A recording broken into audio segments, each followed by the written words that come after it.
Hello दोस्तों, स्वागत है आपका अपने चैनल में। दोस्तों, आज हमारी इतिहास की सीरीज का ये थर्ड पार्ट है और आज हम इस वीडियो में ऐसे क्वेश्चन देखने वाले हैं जो बार बार एग्जाम में रिपीट हो रहे हैं या जिन्हें देखकर हम बोलते हैं कि ये क्वेश्चन बाहर से आया है या ये क्वेश्चन बहुत हार्ड है। आज हम ऐसे ही क्वेश्चन देखने वाले हैं। चलिए आज की वीडियो स्टार्ट करते हैं। पहला क्वेश्चन है, बीते हुए युगों की घटनाओं के संबंध में जानकारी देने वाले स्रोतों को कहा जाता है।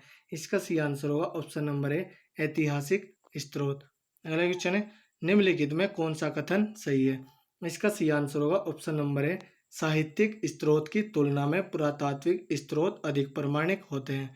अगला क्वेश्चन है, किस वेद में प्राचीन वैदिक युग की संस्कृति के बारे में सूचना दी गई है।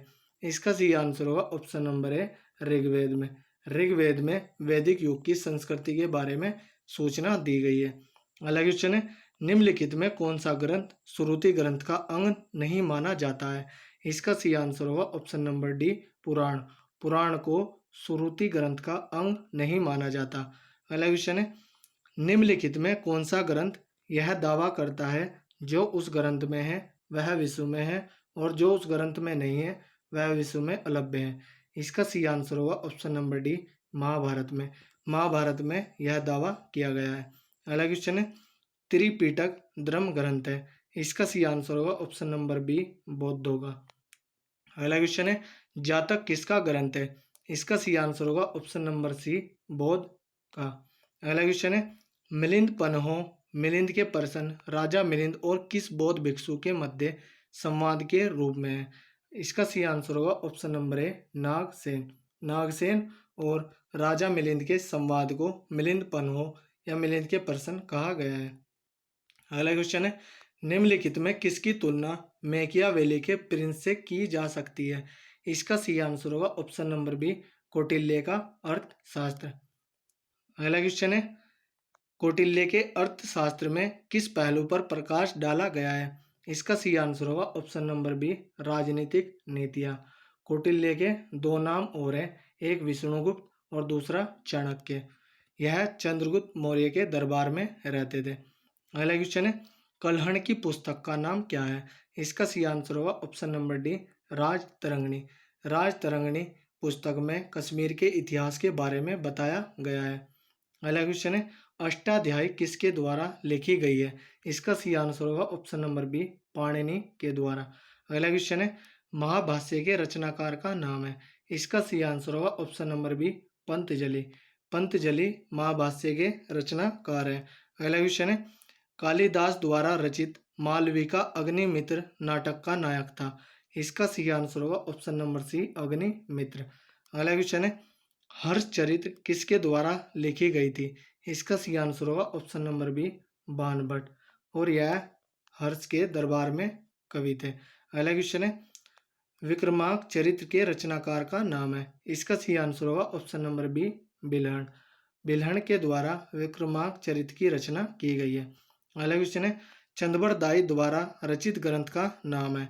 इसका सही आंसर होगा ऑप्शन नंबर है, पृथ्वीराज रासो। और यह एक प्रसिद्ध ग्रंथ है। अगला क्वेश्चन देखते हैं,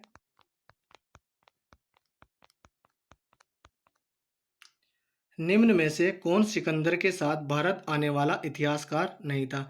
इसका सही आंसर होगा option number D, Herodotus. Herodotus को इतिहास का पिता भी कहा जाता है।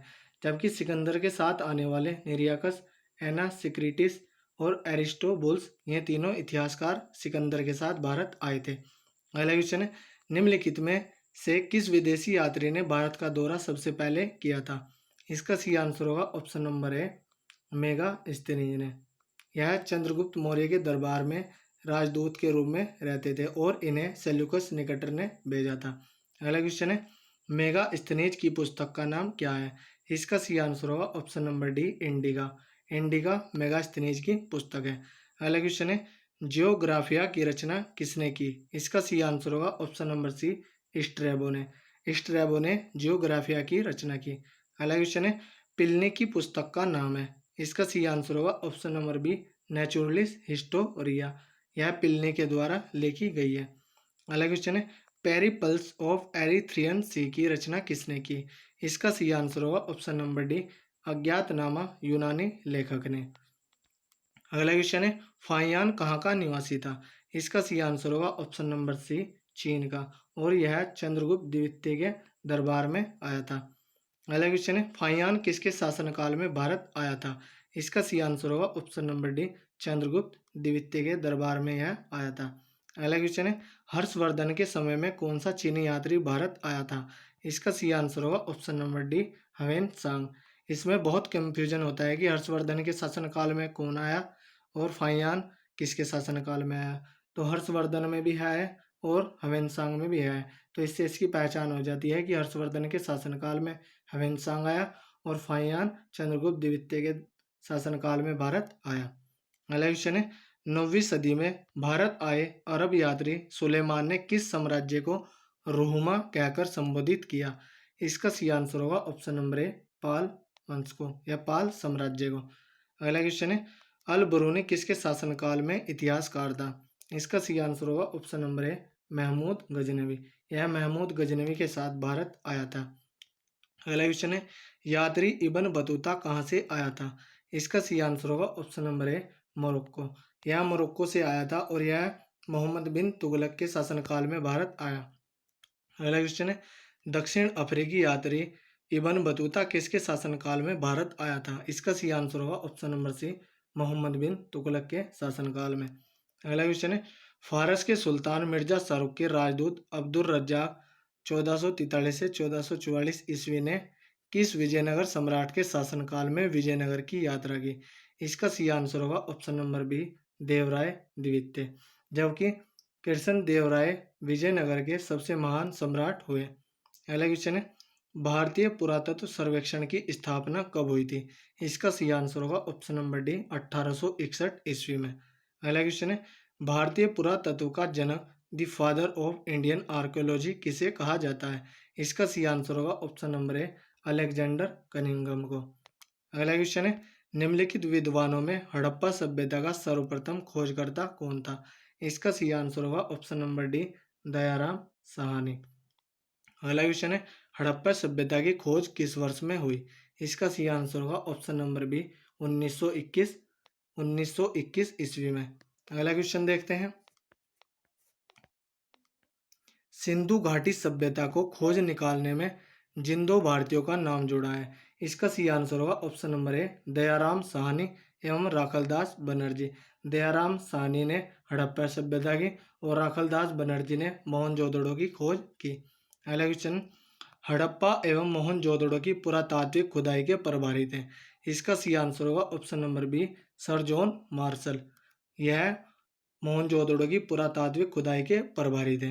अगला क्वेश्चन है, न्यूमिस्मेटिक्स क्या है? इसका सही आंसर होगा ऑप्शन नंबर बी, सिक्कों व धातुओं का अध्ययन। यह एक इम्पोर्टेंट क्वेश्चन है और यह पेपर में बहुत बार रिपीट भी हो चुका है। अगला क्वेश्चन है, एशिया माइनर स्थित बोगाज कोई का महत्व इसलिए है कि?